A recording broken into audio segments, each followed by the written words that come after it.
Hello and welcome to another Gags Tandon Show. Today I'm joined by a very special guest who was actually on the first ever Anfield Index podcast and then went on to host the Anfield Index podcast for quite a few episodes, quite a long time. I think it was for years actually, Marco, in the end, wasn't it?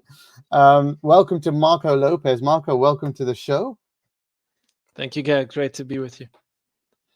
Well, we should get straight back into this one because Marco's been in a bit downbeat here. I'm annoyed, man. I'm annoyed. There's a lot of sort of talking points coming into this thing. This is an emotion speaking. It's not rational as a thought, but already I am thinking about a far more defensive-minded right back, who is willing to stop crosses, who's willing to track people. I know there's questions on Andy for the second goal, but for goodness sake, Konate is playing right back. Jota is closer to Garnacho than Trent. Come on. If you're supposed to be the best right back in the world and you're supposed to go to allegedly the biggest club in the world, cool, play like it. Sorry, not a great start for me. Just no.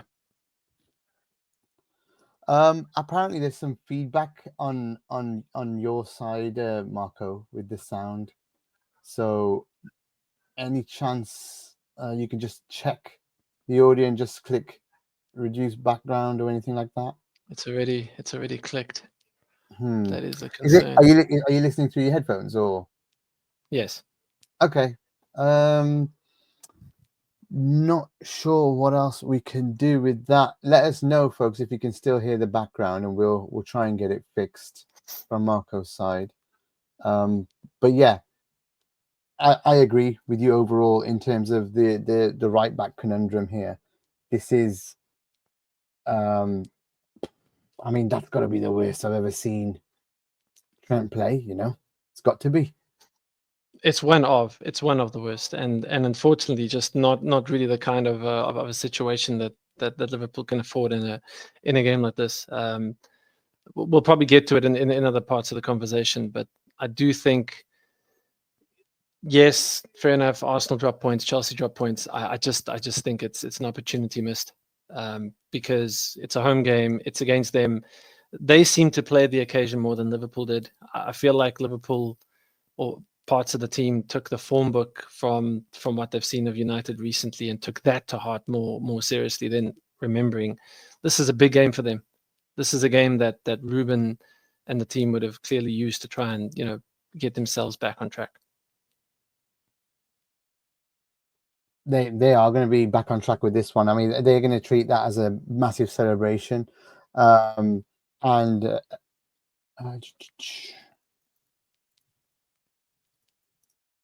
so basically, I just think we're, at the end of the day, maybe the conditions leveled it up a little bit for them. I'm not sure, but I think they played well in the end. I think at the end of the day, Man United, you have to give the credit that they basically were up for it, and it didn't look like we were as much up for it. But my overriding feeling of it is not much lost, thankfully, because of the results on the weekend. That's what my overriding feeling is, and it's not too bad. But and overall, if you look at all of the stats, the XG, we're way ahead on all the metrics, in terms of creating chances stuff. It's one player. I honestly think that maybe more. Maybe Curtis wasn't as good as well, but I think we're down to one player really where it was real trouble, and it all points to Trent. It really does. It does. He's even from the perspective of what you look at in terms of what he brings to the table from an offensive point of view. I just felt there were a lot of situations where he was joining the attack in situations where he didn't need to. He didn't come back to defend as quickly as he should have. And obviously, there's a couple of errant passes which lead to really good chances and for United. And again, I don't want to, this is not to suddenly sort of heap praise on the opposition, but again, to their credit, I think I read somewhere that Arne had commented, I don't know if this was true, around believing this is probably the strongest lineup that United can put together, and it played to that. And I think, you look at the spirit that Kobe Mainu showed in the beginning of the game. Diallo, we know, is quite passionate for their jersey.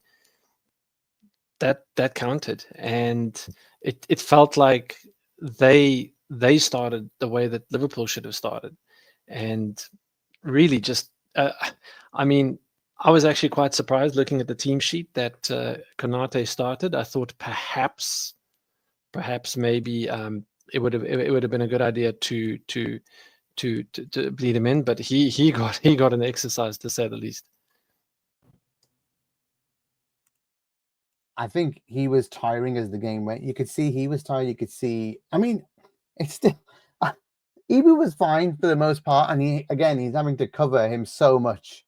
He's having to cover him so much that it was just a mess for us, I thought. I Love My Indians just put a message in there as well that Szoboszlai was a big miss today as well. There you go. Helps to keep pressure on. Diaz and Mac had to do overtime in to compensate. Dom covers TAA and the midfield. One too many games for Jones. I'm really surprised with Jones because you'd think he'd be way up for it today.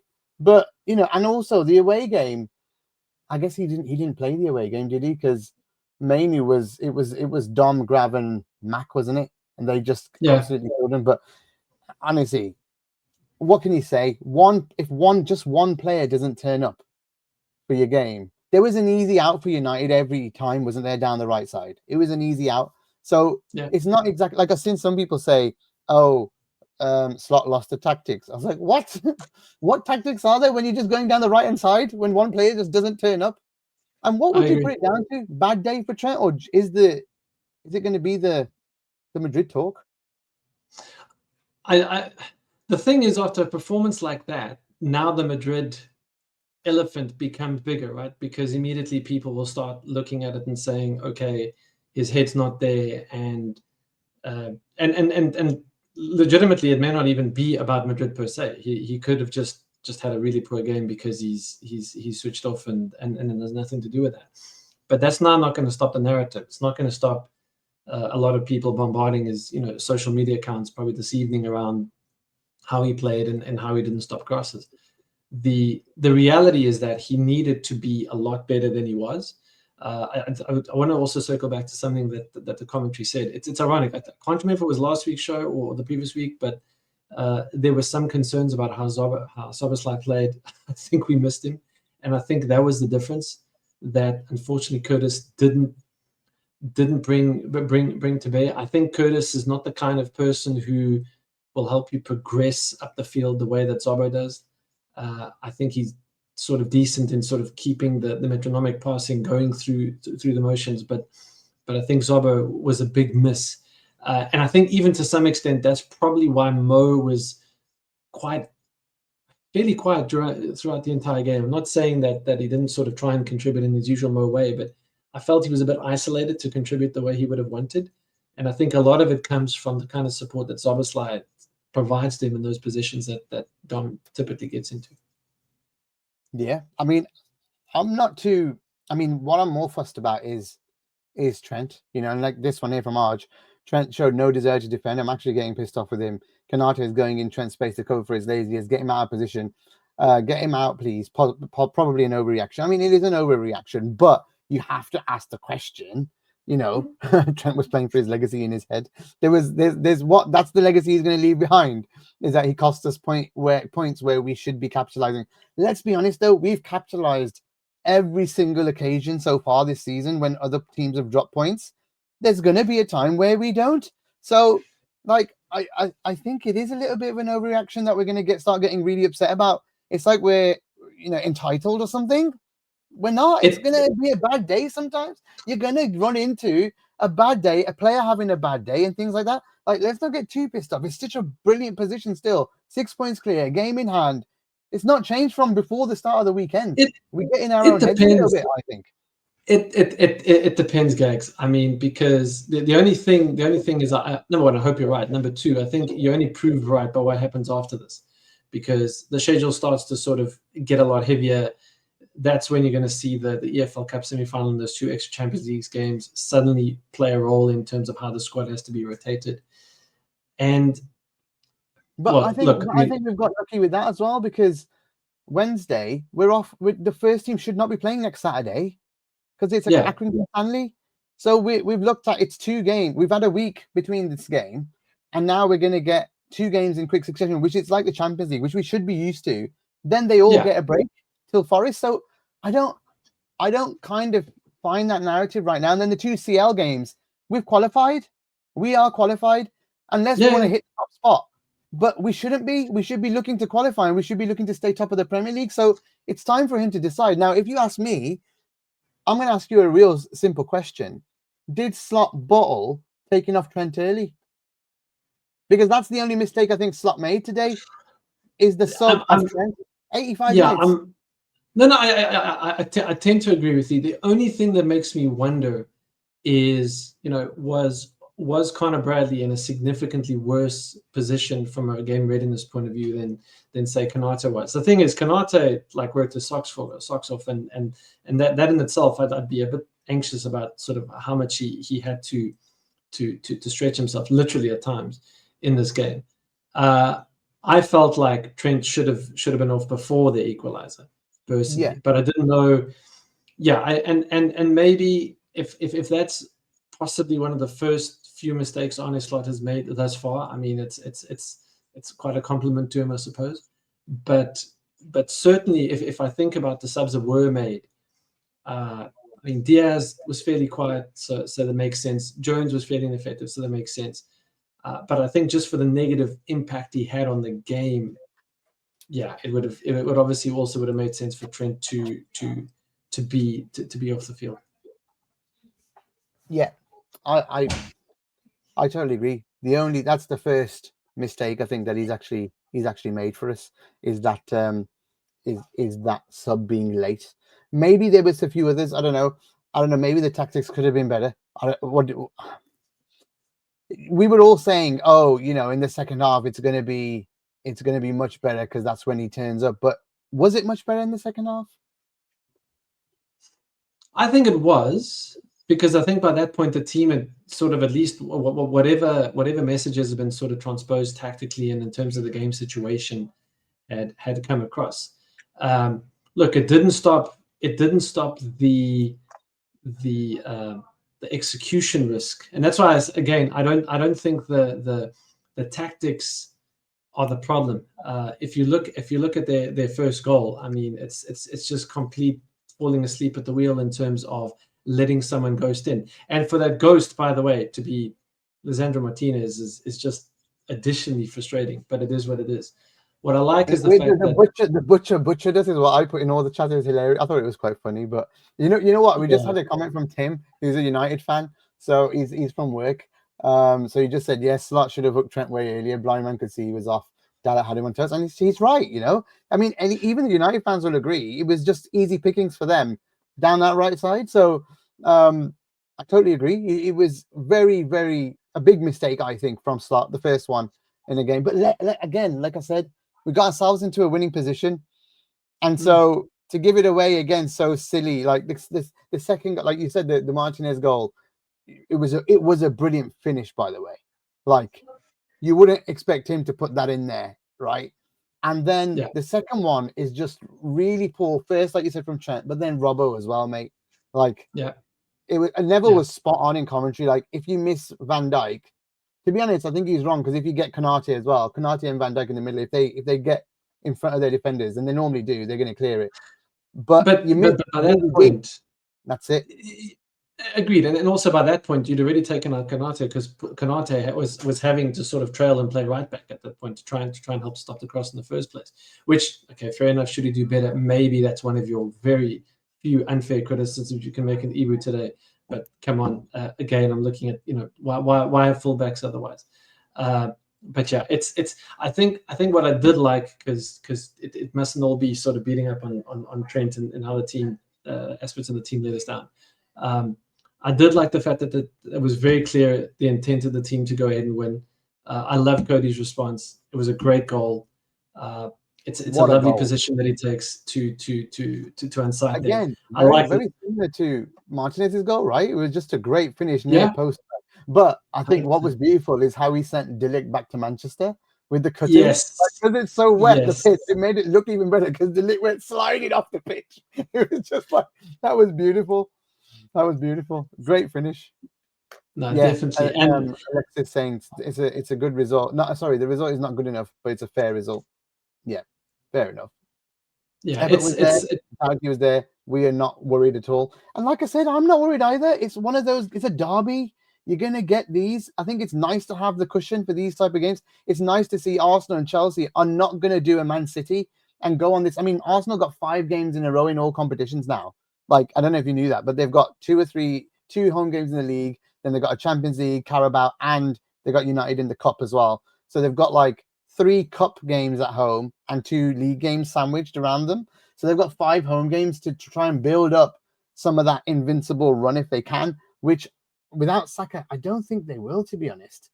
You know, I just don't think they will. They're going to keep dropping points, especially when they go away from home. And so I think it's going to be really interesting to see what happens next. What we need to do, though, we've got some really interesting away games now, Forest and Brentford. So we need to step up. And this is the thing, Gags. I'm not trying to. I appreciate everyone has been sort of looking at especially in particular Arsenal and trying to just pay attention to their potential banana skins. And yes, I'm totally up for it. And thank you, Brighton, for what they assisted with yesterday. But I'm also just. It always comes back to me. Liverpool have to own their own business.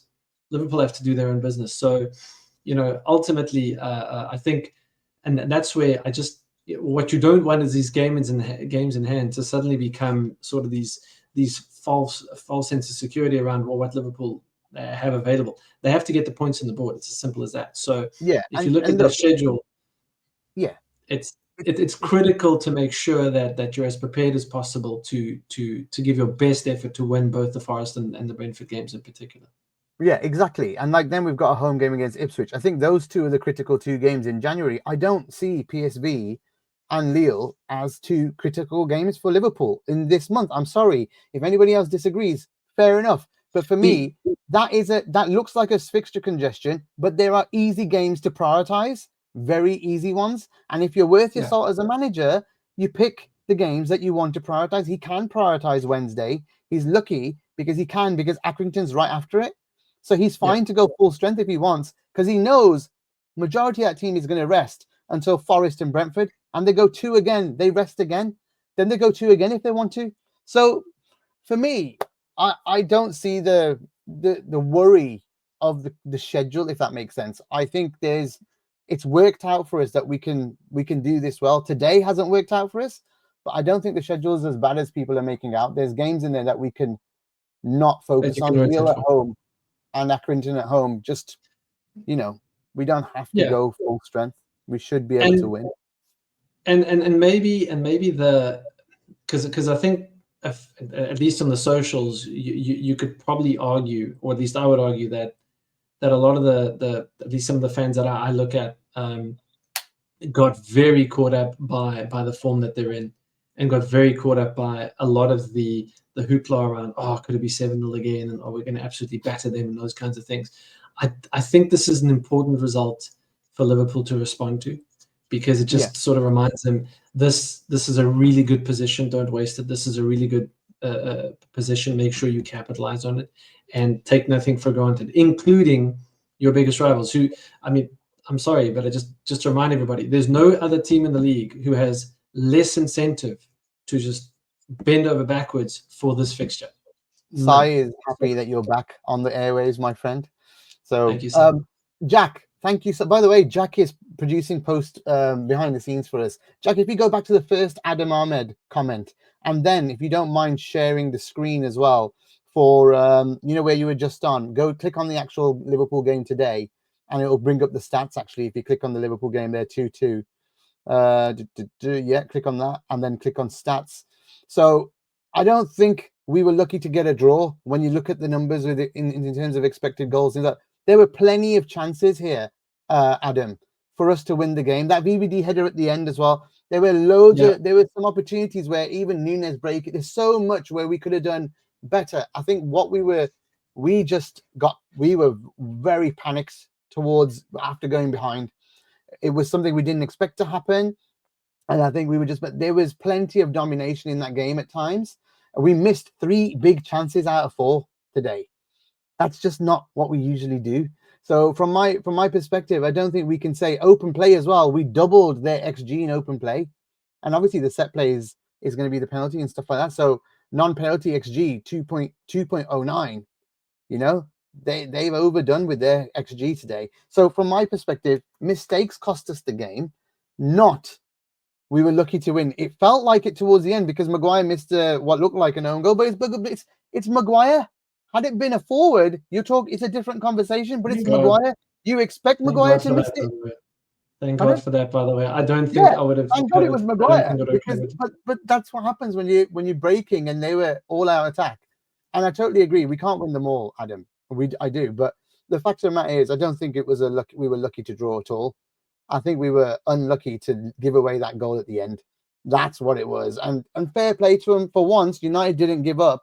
And I think the way we were and the way our mindset was, they just kept on going. And that's the first time they've done that under Amorim. So you have to sometimes give them credit as well. I would put it down to 2 things. 1, we defended poorly, mostly down to Trent. And 2, I think they didn't give up at all. And so otherwise, I think we've done enough to just nick that game personally. And maybe you guys won't agree. And this, it's interesting. There's a lot of aspects. I'll pay a lot of attention to some of the post-match commentary after this, just to see if I'm right. But for the people on the show, on sort of the audience, by the way, if you haven't liked and subscribed, what's wrong with you? So effectively, for those who don't know, I am a Benfica fan on the basis of my family, but I grew up supporting Liverpool in terms of adopting them, and that's where the love for football primarily came. Now, because of that exposure, it means that on occasion, obviously, I've watched the Portuguese league, and one of the things that I'll say about Ruben Amorim, he was very good at leveraging the media narrative when he was coach of Sporting to really attack the big sensationalism around the 2 big clubs being Benfica and Porto. And effectively, I think, I was paying attention to a lot of what he was saying. And even though he was taking a lot of that pressure upon himself and heat upon himself, and it's all about the system and how he's not adapting or he looks inflexible, those kinds of things. What's really interesting is I think he was creating this it's very weird to talk about United having a bit of an inferiority complex, but that's kind of the sense of sympathy that he started creating. And I think in a strange way, he leveraged all of that. At least this is what my read of it, to create this narrative of, here are these guys, here's your biggest rivals, go and leverage this to make a show of, like, because the crazy thing is that they leave Anfield tonight with like tons of credibility, because even though the stats show they didn't play necessarily very well, they don't have a very good team, it doesn't matter. I think this is going to reflect really well on Ruben, and he's going to sort of use that as a springboard. It reminds me of some of the things that he did in Portugal. So it does. It's interesting around that, because I know it's fascinating to also contrast these 2 managers, because this is someone who was rumored to be a choice for Liverpool. I was quite lukewarm on the choice, not because I don't like him. In fact, I have more reason than most to like him, because he used to play for Benfica after all. But there was a sense of readiness that I wasn't very, very comfortable with. Not that I knew a lot about Arne Slot, to be fair, by comparison, but I just look at Slot. Slot looks like he's had a lot more time behind the wheel, I suppose. Ruben, for me, is, I think, the most frustrating thing seeing him on the United bench is he's actually quite a likable person, at least to my exposures in supporting him back in Portuguese football. So I think he leveraged, and I would be keen to see in the post-match interviews if he leverages a lot of that to sort of springboard them. It's a pity. This has been a gift to them, but it is what it is. Yes, Slot says we feel relieved a bit with the late chance, but we did create more chances than to win. I thought the same. You can see they are very good players. It's repeating something that he said in the first in his press conference the other day. We had a lot of possession, and the majority game was in their half. Again, they were countering us well, so we were more in the control of the game. It became a bit basketball towards the end, I thought, when the subs and the thingy came on. So they didn't take the risk of building out the back today. Mostly they kicked the ball. I thought they played out the back quite a bit as well. I'm not sure. Didn't think they kicked it was fairly direct. I felt like, by comparison to previous games, and I think this is unfortunately where the Trent thing will keep coming up, is a lot of the. So if I think about it, a lot of Liverpool's defensive repositioning or transition back into defensive construction just wasn't there like it usually was, and that's where there's a lot of spaces in and I think also United just got lucky with some great passes, to be fair, but ultimately those are the missing pieces for me. Whereas in previous games, even you take like the Newcastle game, they're just as unideal as that game went, Liverpool had a lot more control at points in the game. This one, it's weird looking at those stats, right? There's very clear, obvious dominance, but in many respects, but Liverpool didn't feel as in control defensively as they usually do. I agree. But it all points to the one player again. Like Trent is supposed to, and here he is. Trent, great timing, Jack. Trent has mostly played good games with his club. Today wasn't his best game, but this probably had to do with them also. No, I think it was mostly to do with him. He was not sprinting around today. So he said I would put more on the quality of Bruno and their team than on Trent, but I don't agree with that. I think Bruno was good today, by the way. Excellent player today. He was. Played really well, and he wasn't like rolling around either. Like there was no time where I got annoyed with Bruno for being a twat. Like on the pitch, he actually just played the game really well. So that goes against what I was saying. Sky said 80% of an honest passes were long compared to a season average of 38. So yeah, there you go. I got proven wrong with that one. So they were going longer. But overall, I thought they were trying to attack Trent's space all the time, every single moment. If you look at even the Højlund chance from the first half, Trent's played everybody onside or played him onside, and he's purposely making that run towards Trent.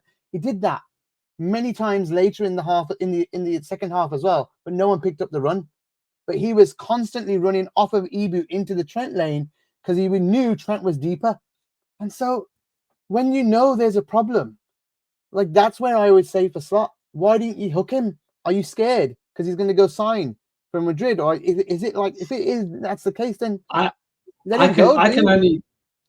Gags, I can only put that hesitance down to Bradley's potential readiness. I can't think it's because of any controversy around that. Because he came on and he was into them straight away twice with two big challenges and won the balls. It's like he's a kid and he's going to be up for this. He would have been like, he did more in that 30 seconds after he came on. Yeah, right. Then Trent had done the whole 85 minutes, man.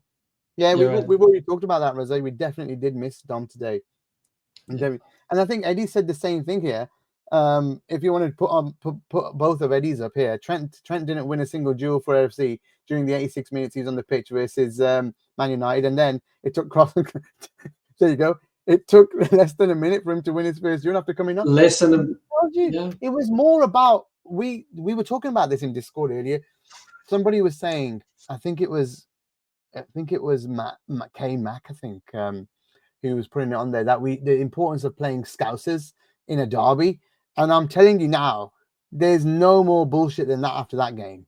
Just because Bradley showed you way more coming on than Trent had shown the whole game.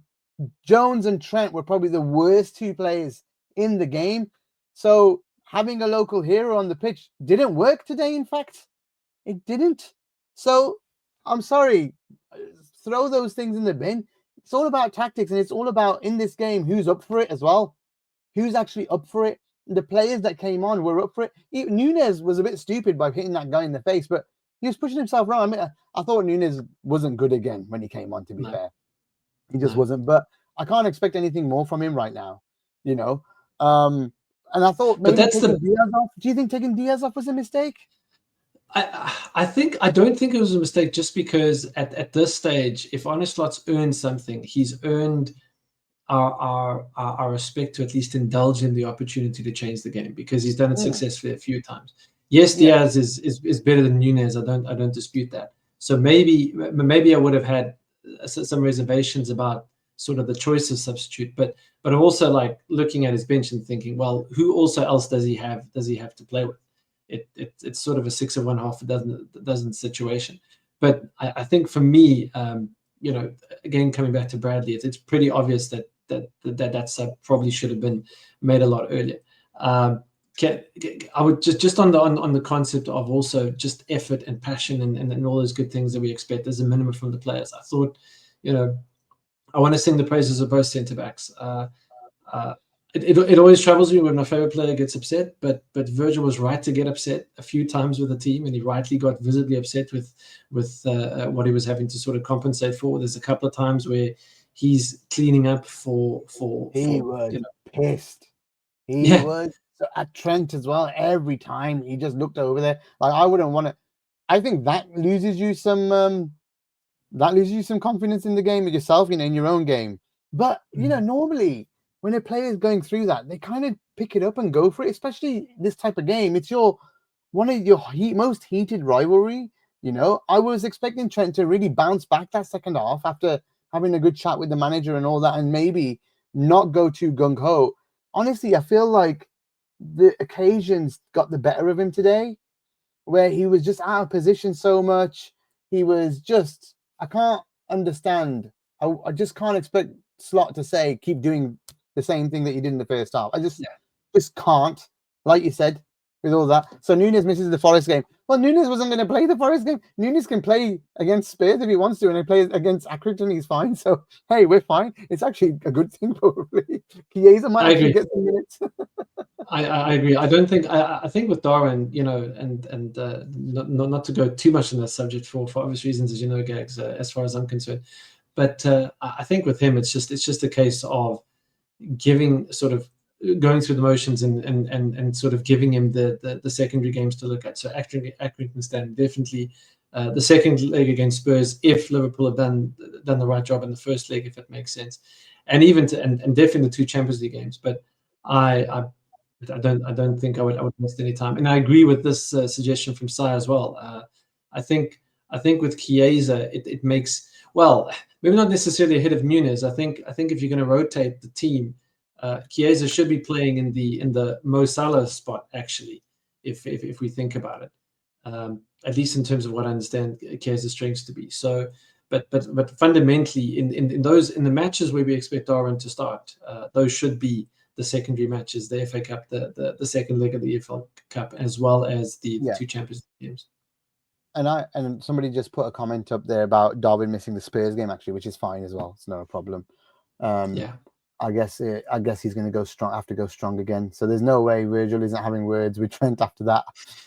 Songs okay. Yeah, I don't think there's no way that he's not going to go for him. I think so. Yeah, it's a shame. It's a shame. I mean, interesting comment from Slot here. We can't be satisfied with this. I'm extremely upset right now. Our defense today has been dreadful. Really? Did he say that? Has anybody checked on that? I mean, is Adam a Man United fan? Maybe. Has he? I've never heard him say dreadful.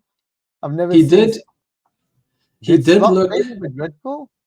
I don't know if he said it, but Gags, I will say one thing for honor. He did look a lot more frustrated, in patches with the game than I've seen him usually, and that's interesting. As we've sort of gotten used to him, and as we're seeing him more and more in the job, and as we get more matches under the belt, we're starting to see more that sort of personality comes in.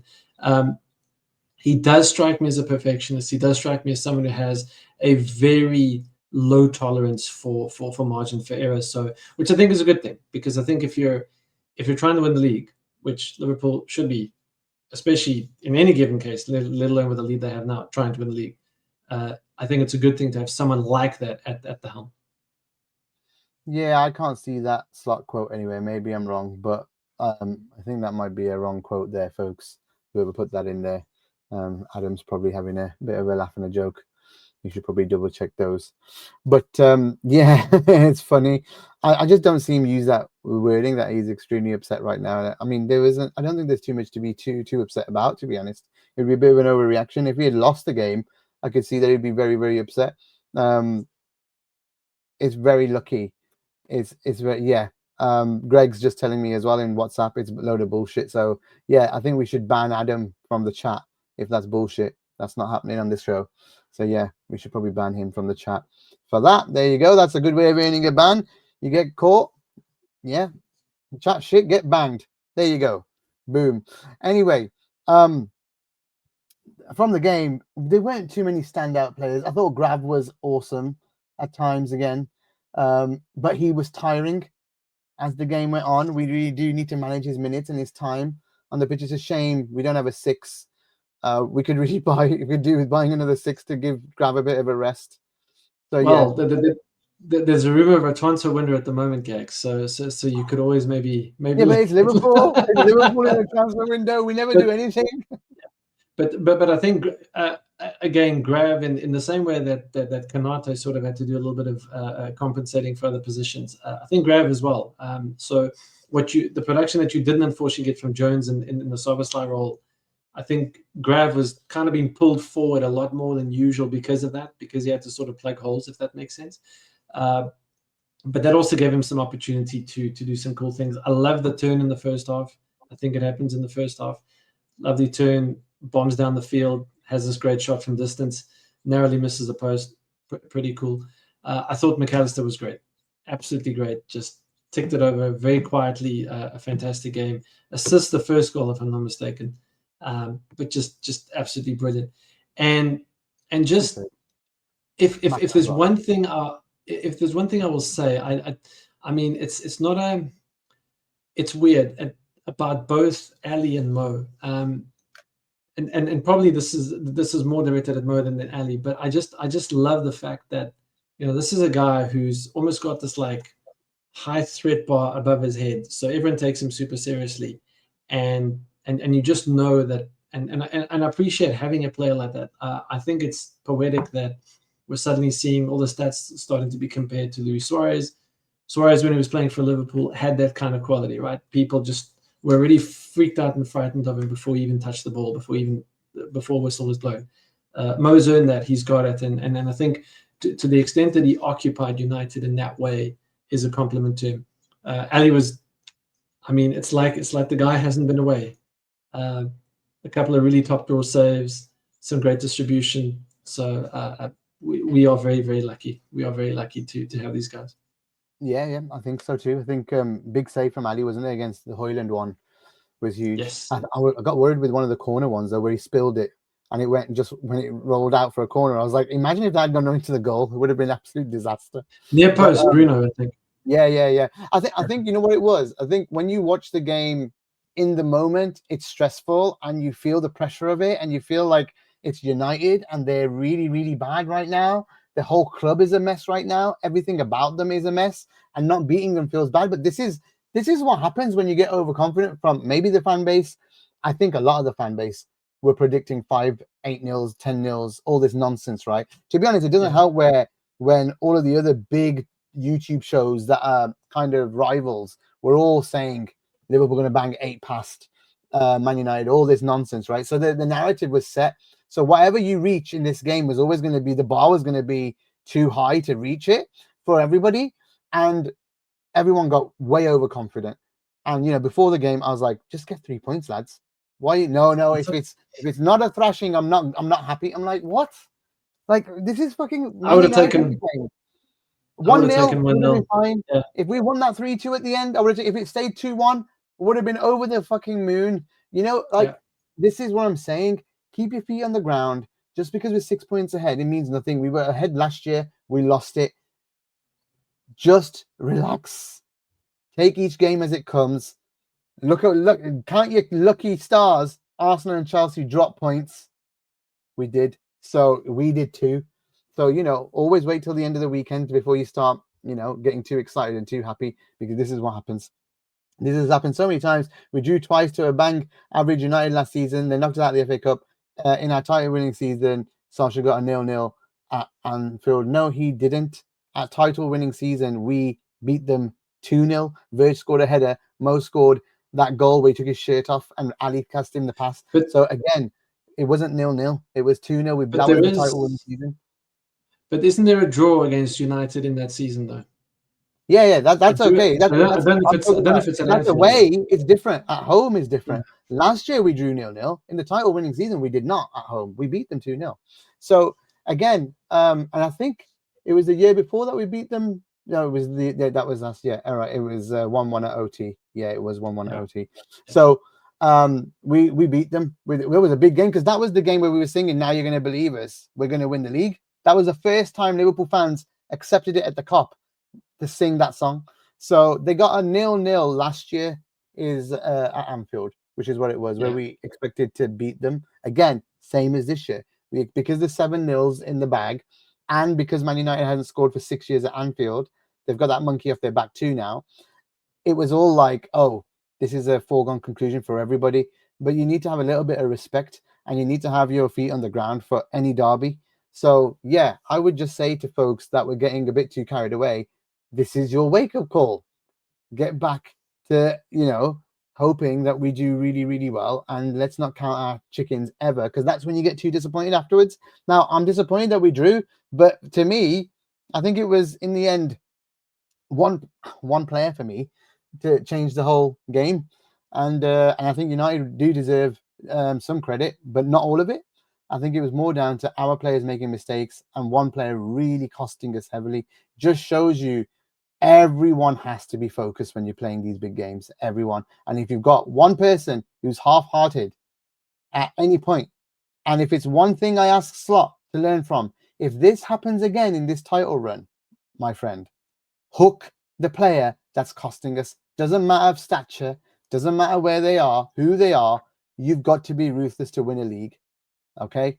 So from my perspective, the mistakes were on one, a player that wasn't playing at his best. Two, manager didn't take the decision that he should have as soon as we went 2-1 up. There was an opportunity with the game stopped to get Bradley on, have the celebration, get Bradley on there, and that was it. You know what I mean? Sorry, I probably ranted a bit there, but I just feel like we get overconfident as a fan base sometimes, and we shouldn't. We should take every game as it comes on the merit it is. Nottingham Forest is going to be really tough in a week's time. Really tough. But I think, Gags, just to sort of bring this to the players as well, and not to again stir the contract pot, but I think that's where, unlike some of the media narrative we've seen from some of sort of the big outlets, I'm willing to give, in particular, likes of Mo Salah, his flowers, because yes, people can sort of complain about the unsettlement, the allegation around unsettling, sort of the locker room around what he's expecting from a contract point of view. The fact is, I don't recall Virgil necessarily saying something about the league, but Mo has explicitly very much said he wants to win the league. That is his mission. That is his thing. Yes, he would love to stay. It's very, very obvious. But I think what's fantastic is he's also made it very clear he wants to win the league. And that's very much reflected in how he's played. Virgil hasn't come out and said it, but it doesn't matter. His levels have not dropped. So I think from a commitment perspective, it also goes down to the field. And I think it would be really, really important, again, I'm not a fly on the wall in the Trent Alexander-Arnold home. It would be interesting to have that opportunity. But if his head is indeed potentially devil's advocate, sort of flying between Liverpool and another city further south of Europe, well, I'm going to ask you a very simple question. Are you maybe not believing your own hype too much? Because the reality is that if you are, again, supposed to be one of, if not the best right back in the world, you certainly didn't play like it tonight. You certainly didn't play like someone who grew up in the city and someone who knows the importance of this game and someone who knows the importance of the opportunity of this league title. And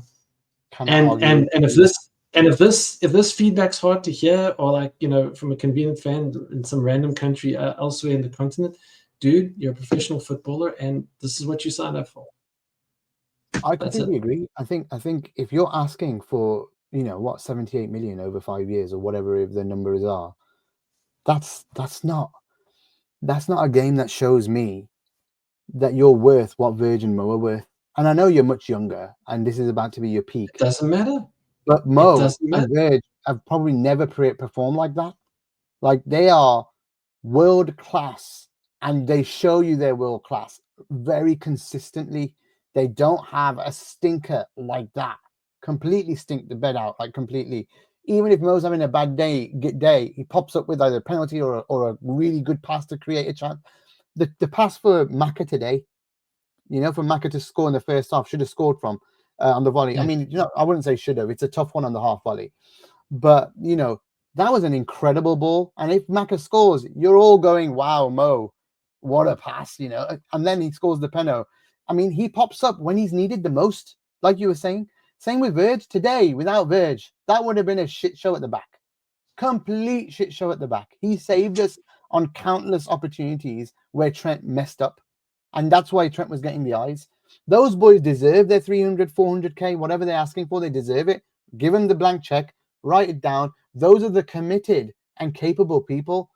And I'm going to go into this because I talk about this a lot at work, about capability and commitment, right? Yes. You give someone who's capable, like Trent's capable, but now I'm doubting the commitment. Now I'm doubting the commitment part. And you have to have both. I totally accept. If you're going to be a game changer, if you're going to be that world-class footballer, it has to be both. Can't be one. And you need to show it without dropping it, especially when you're trying to get a deal. Or are you telling us as a fan base, you don't want the deal? And this is what your rest of your season is going to be like? Because that can't be the case either. That can't be the case either. Agreed. You've got to have both. And you've got to be able to then sort of correctly balance the way that the rest of the team sort of feels about it. Because, even, I mean, unfortunately, we don't have the details of what he's asking for. So we're not sure. But if some of the sort of suggestions are in some of the clauses that he's wanting, why did it take so long, Marco? If it was so simple, it would have been done like this. It takes long because he wants something that's similar to the other two. He probably feels that he should be on the same level as them two. But I'm sorry, that's just not the case. It's not right now. And this is a big opportunity for him to prove it. And he shot the bed today. He shot it. So, he was. It's one bad game. I get it. It's one bad game. But we're looking for consistency. We're talking about that capability commitment thing again. It needs to be shown every single game. When you're going through a rough patch, when you're going through uncertain times, like Mo is, like Verge is, or had, they've been incredible the whole season. And before we sort of underplay it, the one bad game thing, we got to remember, it's first of all, it's the nature of the sport. This is a low scoring sport, right? So one mistake can cost you. The second thing is, have we not just been the only football club in this league to beat this behemoth, and often, but unfortunately also suffer with second place finishes by a single point? That single point often comes down to one single game, which, and yes, you can throw your memories at me around, controversial handballs and controversial VAR decisions, whatever the case may be. But there's also draws that should have been wins. And those fundamentally come down to mistakes that were made potentially. So this is a low margin sport. It is what it is.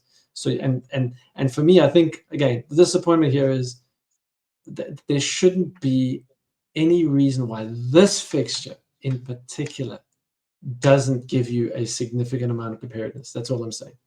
Especially when you had no game for the whole week as well. So yeah, the weather was but it was the same for both teams. Nobody can use that as an excuse.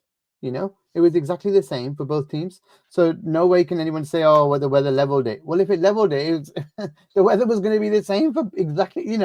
I'm sorry, just I don't get that as a. We still played pretty well. We still created enough. We just didn't score the goals. We didn't put it in the back of the net, and it should have been enough. But we defended poorly at times. And it goes down to lays to the feet of the one player who wants to be the scouser in the team, but also wants to be the future captain, who didn't behave like a future captain for me. So, sorry, it's pretty harsh, probably, from my part. But this is what defines the next level of a player compared to the level of a top class and a world class, if that makes sense. And yeah, I'm pretty disappointed in how Trent performed today. I hope he can put it behind him and shut us all up, because nothing will make me feel I would be happy to be put right. I've got no ego in this. Like I'm going to say stuff that's going to be wrong. So if Trent can turn up in the next 6 games and just absolutely smash them and put us back where we right at the top and just keep us there, great. And then he gets a new contract, great. But hey, if this is your last 6 months or 4 months at the club, try and bloody enjoy it, lad. Try and enjoy it and put a smile on everyone's faces. Try and enjoy it. his more productive teammate has already made those exact commitments, and his feet are doing the talking. You can look at his goals and assists to prove it. And it's not to say, no, obviously Trent is not a forward, so he's not going to get the same numbers as Mo, but he doesn't have to. He just had, I mean, at the start, it's just effort. And it's just, I think, Gags, the pity here is this is part of a broader narrative that ironically, in previous seasons, at least I'll take myself, I felt sorry for the kid. Because you'll look at some of the main media outlets, like my least favorite of this is some of the guys at ESPN FC they've turned him into a bad defender just by what they've said about it. And the irony is that he's never actually been a bad defender, but he has allowed himself to turn into a defender who has bad moments because of that. And that's where, ironically, these sort of types of things occur. It's up to him to make us eat crow. And I'd be very happy to eat crow in this case because, well, number one, I'd still benefit because then the team I support wins the league. But also the talent that this guy has gets displayed because this is still someone who, despite his age, despite what he's achieved, is underestimated. If he goes to Madrid, does he sort of get the legacy? No, I don't think so. But even so, I mean, even if he was to stay, he certainly could. Let's say he does sign the contract. He certainly can't play like this. He's got to play better, and he's got to be showing the same amount of effort that Konate did, that VVD did, that Mac did, that a whole bunch of the other guys did today. Completely agree. I think overall, it's a poor result for us when you look at it, when you look at the defending and all that. But overall, thankfully, it's not going to cost us any deficit in terms of points. We actually go back up to 6 points clear and with a game in hand. So the position is it's a status quo situation. It's not hurt us too bad. Would have been nice to win so that we could maybe have had this draw against Forest or at least had it in our pocket. But hey, it's okay. Let's see what happens in the next week and a half. We've got loads of football to be played. But overall, a lot of the other things, well, whilst we're talking about United, between the two, a quick few minutes on this. Basically, well, there's Meshinat here saying, I see it's 2 points dropped to City and City are still in it. No, they're not. No, they are not, mate. Absolutely not. I'm sorry. That is, if you think we're dropping 14 points and they're winning every game to the end of the season, no way. No way, mate. I just don't see it happening this time. Without Rodri, no chance. No chance. I think we'll actually go there and beat them. That's how bad they are at their place this time. That's how bad they are. And, they can win a couple of home games. It doesn't make a difference. Screenshot me, mate. Why should I screenshot you, dude? At the end of the day, I think it's a bad opinion. I don't think City are in it at all. I think Arsenal and Chelsea are way more in it than them. So, that's just a crazy. I mean, that's just you being scared of City for some reason. I don't know what's wrong there. But, we were talking about the two clubs. And really, a good point to talk about how the two are set up, because a lot of people are complaining about Richard Hughes at the moment in terms of these contracts that we just talked about, and Michael Edwards. And it kind of annoys me a little bit because people are either forgetting or are just completely irrational, because these two guys have just been here since June. And basically, these contracts have not just magically just appeared out of nowhere for their last 6 months of their deal or the last year of their deal. They've been there for 2 years. And so Klopp decided to go this time last year. And what happens? At the end of the day, if Klopp says he's leaving, no player is going to commit their future because they want to know which manager's coming in. And so when Slot's in, they're not going to commit their future until the manager's actually shown what he's got. And I agree. It makes sense that people started to talk more about the contracts recently because all of them want to stay now because they see, or at least they want to talk more and it tells you because no one signed a contract yet. Otherwise they would have signed a pre-contract and gone, right? Already. They would have said we're going. But it's not happened. We're 5 days into the new year. It would have happened if it was going to happen. They actually like what they see with Slot. They do want to stay. So blaming it on the new regime, if you want to blame it on FSG as an overall, yes, I get it. But on the new regime, they've just been But even then, Gags, and then please, I'm not trying to sort of take a a side of FSG here per se. If you look at the ideal windows here to renew those contracts, 2 years ahead feels a little too early, just in terms of business terms, right? If you look at the 18-month window, that one's interesting for me because by that point, Klopp knows he's leaving, but the players don't. And that turns into an interesting sort of question around whether or not you think sort of something could be done there. The 12-month window, which would have been the window when Arne Slot just gets hired, the players aren't sure. The players are just not sure because they don't know Arne Slot. I mean, you could even go to like saying, okay, well, at least Virgil van Dijk because it's Dutch. That's like saying, okay, cool. Nobody knew. Because I'm Portuguese. Nobody It doesn't knew. make sense.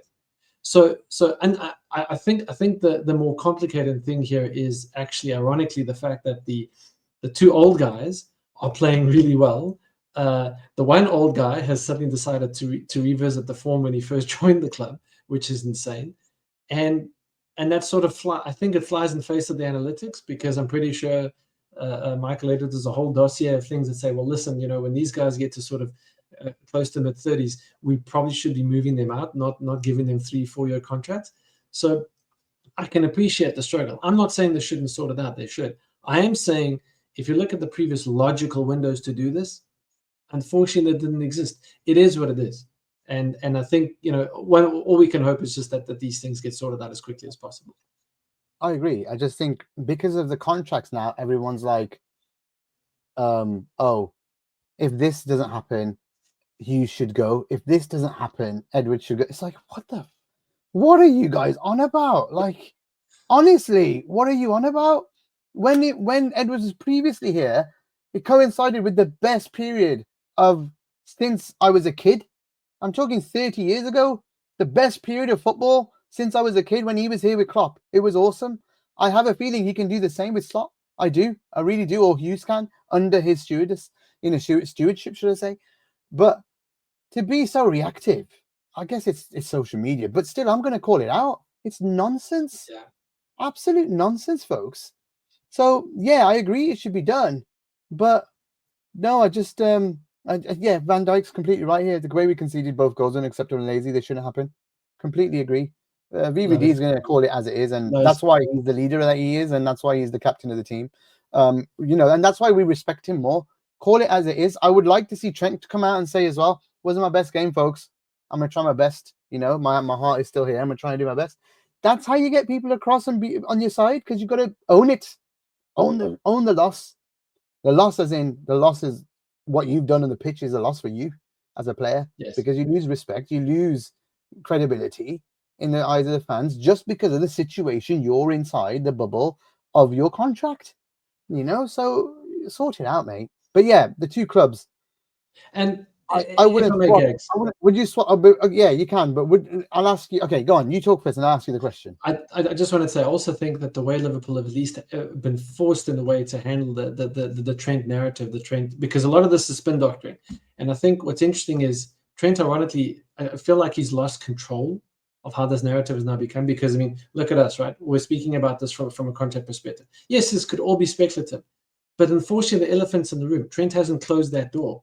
So Trent has allowed the situation where that perception of a lack of commitment is now there because he hasn't done anything to sort of quell that. If nothing else, if he sort of, I feel like if he'd been just, ironically, take a fill out of Mo Salah's cap, make it very clear. I want to stay, or I'm considering my options. And yes, I'm thinking about Madrid. Cool. I'm not going to let it affect my time on the pitch. Cool. Okay, that becomes very clear around setting expectations. I like the fact that the club has the club's now handle this in such a situation where Trent is going to die on his own actions or lack thereof, not anything out of what Liverpool has or hasn't done. You were going to say about United and Liverpool, the difference. I was going to say one last question as we're almost on time here. Would you take the United ownership over Liverpool's? No. Because be careful what you wish for, folks. Be careful what you wish for. We're still in a brilliant position. And to be in this position where we are now is, it's still awesome to be where we are. 6 points clear, top of the Champions League as well. And, it's bigger than that, Gags. Yeah, and Slot is a Hughes and Edwards appointment. So if you're thankful for where we are, that comes from the top down, man. You have to credit where it's due at times. It's bigger than that, because I'm reminded of that article that came out when Ryan Giggs spoke about, United will never capitulate. This will never happen to Liverpool. Now, I know I want to be respectful here. This is 12 years into a 30-year difference. Okay, we're not comparing apples with apples. But I will say this: if I look at all the decisions they've made as a club, right from when, and even Alex Ferguson, the way he left, the way he sort of impacted succession, the kind of squads that he left, and then how that is sort of propagated, and they've had good managers and bad managers come in and out. I mean, I'm not saying Liverpool's been perfect, but I look at the Liverpool journey, and I'm sorry, no other club has attempted, had the audacity to match that sky blue machine from Manchester, except this one. That's a very special story. That's a very, very special story. Liverpool won a league title in the midst of that. They competed for 2. They've that's incredible. That is absolutely incredible. And you can compare even now, like a lot of people are speaking about the legacy of Jurgen Klopp posted. Look at the squad that he's left on his slot. On his slot's doing well with it. Compare that to what Wenger left as a legacy, Ferguson left as a legacy, Mourinho left as a legacy, etc. So I think there's a lot to be said around those kinds of things. Are FSG perfect? No. Do I think there's a lot of what Liverpool are as a club versus United that I absolutely prefer? Hell yes. And that's why even the decision, sort of a hesitance around Ruben Amorim. Again, like I mentioned earlier, Portuguese dude, play for Benfica. I like him. I was very nervous. I would have been very nervous around the appointment. I thought it would have been a bit early. On his slot didn't necessarily come. I didn't know a lot about him. Maybe that was an advantage, at least for my own journey as a fan. But I can't fault it. I can't fault it. The proof is there thus far. If he delivers a league title, then he's earned that respect. And so far he's making all the right noises, and therefore the club is on that basis. I said this 2 weeks ago, and I'll say it again. The only thing that can derail us from reaching the goal we want is an injury crisis. So at that point, then I would start to question the methods of ownership, because I did it before. The only thing that I would say to Edwards and whoever makes the decisions about the players, is when there's a need to bolster the squad, especially in positions of strength, do it, please. Because at the end of the day, like now, do it. I mean, we're always hungry for more players. We're always hungry for greedy for adding more players to the squad. But there's a need for a DM or a midfielder. There's a need for a hybrid centre back, full back, if there's one out there, or maybe even a full back. If we want to get rid of Trent, I don't think we will, but if we wanted to cash in if he's leaving for a free and Madrid want him, then there might be a possibility. That would be my only thing, is that I get it. We want to buy the players at the right time and all this. But my only one gripe is it's just a couple of players that you could get in a little bit early to bed in for 6 months, at the same time grow, ready to for somebody else to leave. And I think sometimes we just have to do that, and that's the only thing I could probably say. But it's not a thing that I'd say hurts us. Like, it's not like, oh, that's it now, get the ownership out there, bloody rubbish. It's just one of the poor points or aspects of the way we work, or how stingy we can be at times. I would just like us to be more on the front foot, if that makes sense, and say, it does. You know what? Like, look at Arsenal. They go and just now luckily they don't have a great coach. Luckily they don't have a great coach, but what they do is back their team to a point of going into debt, right? Yeah. To give them the best chance.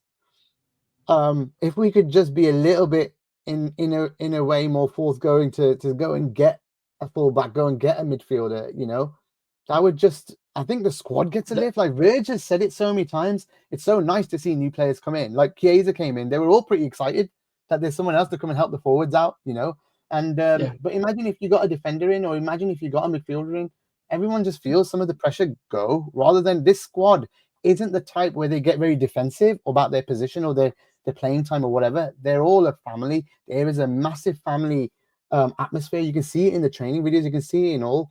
So as long as the leaders are there, like the Mo's and the Verges, these people, the Robos around, they're going to keep that atmosphere. So just get some players in, lads. That's all I'd say is especially whilst we're strong, because the only thing that could derail this team now is fatigue and injuries. I'm honestly, that's all it is.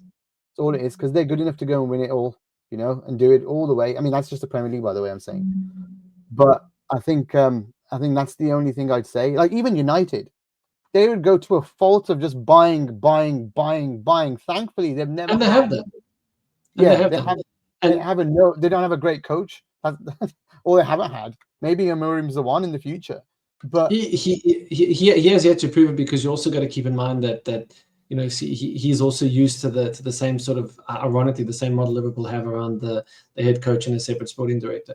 The point, though, I mean, yes, this is probably the one main stick you can beat FSG with, and rightly so. But I think if you look at a lot of the other operational aspects, a lot of the other strategic aspects, it's very hard to fault what FSG and the club have done. It's just the only thing I would hope is they've got Simon Brandish's stats like flying out of their ears about how many players in the red zone from a load management perspective. I'm an NBA fan as well. Load management is real, man. I'm convinced. Maybe someone's going to give me nonsense in the chat now, but that's where I'd be worried about. Oh, you're pushing Ryan Gravenberch past the career best? Cool. Good luck. Let's see how long that goes. But again, I mean, that's the main stick you can beat them with. The other stuff, they're not United, and we must be very grateful for that. Yeah, absolutely, totally agree. I am grateful we're not in their position, and we're not at the state that they are as a club as well. So at the end of the day, there's a lot to be thankful for. Maybe not the result today, but a lot more to be thankful for. So yeah, apart from the result, who would you say was your man of the match then, Marco, for that game? Not an easy one to pick. Ibu Konate, because he successfully played two positions. He successfully cleaned up everything. He came in. It's like he hadn't left. It's like he hadn't left. He just carried on, just being his imperious self. Even slipped, still managed to defend the ball that came in while he was on the ground. Yeah, I'm really happy to see him back. I mean, I'm so happy that Ibu did so well, but I'm going to give it to Verge just because I thought he saved us in countless areas today. Yeah, it was just rough to watch at times, especially the basketball at the end, like in the second half. It was just like no need. Once you're at 2-1, control the game, lads. Just why you go, like we just didn't want to stop attacking for some reason. It was like, yeah, let's keep going. We kept giving the ball away, and they kept attacking because they were confident as well. So just like, It's all right, lads. Just break on them. They're going to want to get a goal. They're going to want to equalize because they're confident. Just break them down. But yeah, I think we lost in the emotion today. We lost it in the emotion today. So of the game and all the points being dropped. Maybe we put a bit too much pressure on ourselves in that second half. But I will give it to Virg just because he was such a rock solid player for us. And at that point, the only way they scored was bypassing him, at the end of the day. And when it wasn't anything to do with him. The first one was, I mean, Trent went water. I know we talked about it, but did you see how he was covering Bruno Fernandes? Like how he just stopped running to cover his cut in. Like the way when because he played it into Martinez, and I was just like, what? And then the second one, he's just caught in field, and Ibu's got to cover him, and it leads to a whole load of mess in the center. And Virgin Robbo. I mean, again, Robbo, you could see Trent problems there the whole time. Yeah, again with the second goal, it's like I said at the beginning of the show. Diogo Jota was closer to Garnacho than Trent, and that's really strange. Virgil's post-match comments make me very encouraged because that give me the sense that he's going to look people out and say, like, number one, do you know how good you are? Number two, do you know what opportunities you have? Number three, other stuff relating to contracts potentially. I don't know. And funny enough, it's coming from someone who's also got his own contract to renew, right? Yeah. It's actually like if other players say it to Trent, he could say, well, you don't know what it feels like. But if a Mo and a Verge go up to him and say, what the hell are you playing at, lad? We're doing it. We're going through this as well. We're not letting it drop out. What will be, will be. We're either here or not. But for now, focus at the task at hand, lad. Got to win a league. And it's all coming back to Trent because that's how bad it was. Yeah. And Songs 4K agrees with you. Sounds like Virgil's going to drive the team on. But that's how bad it was. So if there's a worst player of the match today award for the first time, and that's out of every single player on the pitch, it's Trent Alexander-Arnold. And I never normally do that for anybody, and it probably sounds like a witch hunt, but it was awful today. On the ball, off the ball, all of it was awful today. I didn't see anything. The clearances were all going to United. Didn't win duels like we've already said. It was really bad. Really You're asking bad. him to just play to play the reputation and the stand the club wants. It's not. Is it hard? Yes. Is that what we expect of him? Yes. And he's got a track record to defend it. Rather than give it straight back to them, I'd rather he boot it out. I'd rather he do a Carra, because Carra knew he could not pass the ball out of the back and get it 100% to a player. Trent has the ability to do it, but when he knows he's failing on it, do a Carra. At least he should just boot it out and say, right, we'll get back into position, we'll shape up, and we'll defend it. And that's what we did under Houllier. That's what we did. We shaped up, and we used to clear the ball out, and we were really tight. If you're in doubt, just boot it out. Simple rules. Yeah. But all he was doing was finding them, and then when we booted out, the players go into different position, and then it's like, oh, it's gone straight to a United player. We're all out of position again. The transition's not worked. Happened too much today, and that's my only frustration. I'm so pissed off at him.